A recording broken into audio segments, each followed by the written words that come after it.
இன்னைக்குரிய devotion பாதாளத்தின் வயிறு YONO 2:2.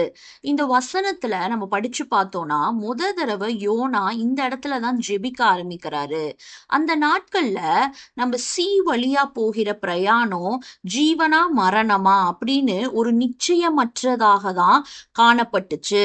உயிருக்கு ஆபத்தான ஒன்றா அது இருந்த போதிலும் கூட தர்ஷீஷுக்கு கப்பர் பயணம் செய்ய தான் தீர்மானிக்கிறாரு யோனா. ஆனா போறதுக்கு முன்னாடி இவ்வளோ பிரச்சனைகள் இருக்குன்னு தெரிஞ்சும் அவர் ஒரு ஜெபம் கூட பண்ணல. கப்பல் பெரிய கொந்தளிப்பினால தாக்கப்பட்டப்ப புறஜாதியரா அங்க இருந்தவங்க கூட எல்லாரும் அவங்க தேவர்களை நோக்கி வேண்டுதல் செய்யறாங்க. அப்ப கூட யோனா ஜெபிக்கல. மெய்யான தேவனை ஆராதிக்கிறவனாகிய இப்படிப்பட்ட யோனாவே ஜெபிக்கல. அக்கடும் கொந்தளிப்பு அவனுடைய ஆழ்ந்த நித்திரையிலிருந்து அவனை எழுப்பவும் இல்லை, ஜெபிக்க தூண்டவும் இல்லை. அப்ப குற்றவாளியாய் கண்டுபிடிக்கும்படியா கப்பற்காரர் சீட்டு போட ஆரம்பிக்கிறாங்க. அவன் பிடிபடுவான். இதோட கான்சிக்வன்ஸ் எவ்வளவு பயங்கரமா இருக்கும் எல்லாம் தெரிஞ்சும் கூட யோனாவின் இருதயம் கடின இருதயமா தான் இருந்திருக்கு. யோனாவின் இருதயம் கற்பாறையை விட கடினமா இருந்திருக்கு. விடுதலைக்காக தேவனுடைய முகத்தை கூட அவன் தேடல.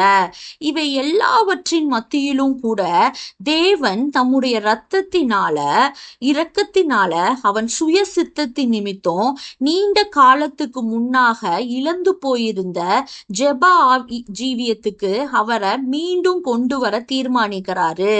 இப்பொழுது யோனா ஒரு பயங்கரமான மரணத்தை சந்திக்கும்படி கொந்தளிக்கும் கடலுக்குள்ள எரியப்பட வேண்டிய நேரம் வருது. இந்த பிடிவாதம் உள்ள பரிசுத்தவான் முடிவாக கடலுக்குள்ள தூக்கி எறியப்படுறாரு. இப்ப அவர் எதிர்பார்த்ததெல்லாம் ஒரு தண்ணீர் கல்லறை தான். இப்போதாவது ஜெபித்தானான்னு பார்த்தா அப்ப கூட அவர் ஜெபிக்கல. எவ்வளவு பிடிவாதமான மனது பாருங்க. அப்படிப்பட்ட நம்பிக்கையற்ற நிலவரத்துல மிக மோசமான நபரும் கூட ஜெபித்திருப்பாங்க. ஆனா யோனா ஜெபிக்கல. ஆனாலும் தேவன் யோனாவை ஜெபிக்க வைப்பதுல இன்னும் நம்பிக்கை இழந்து போகாம இருக்காரு. யோனாவை விழுங்கும்படி கர்த்தர் ஒரு பெரிய மீனை ஆயத்தப்படுத்தி வச்சிருந்தாரு. அந்த மீன் அவனை விழுங்கிற்று. அப்ப பாதாளத்தின் வயிற்றில் இருந்து கூக்குரலிட்டேன்னு இந்த வசனத்துல சொல்றாரு. இப்பொழுதுதான் அவன் கூக்குரலிட்டு ஜெபிக்க ஆரம்பிக்கிறாரு. நம்ம அவ்வப்பொழுது சமாதானத்தை இழந்து போறோம். நம்ம தேவையில்லாத வேதனைகளை சுமக்கிறோம். இதற்கெல்லாம் நம்ம ஒவ்வொரு காரியத்தையும் தேவனிடம் சொல்லாததுதான் பெரிய சுமையா நமக்கு ஒரு நாள் மாறுது. நம்ம ஜெபஜீவியம் எப்படி இருக்குன்னு யோசித்து பாருங்க.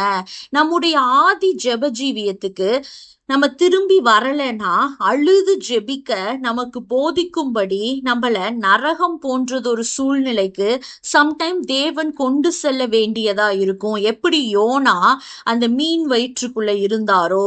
இத பற்றி எல்லாரும் சிந்தித்து பாருங்க.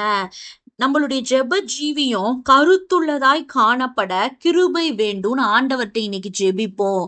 ஆமேன்.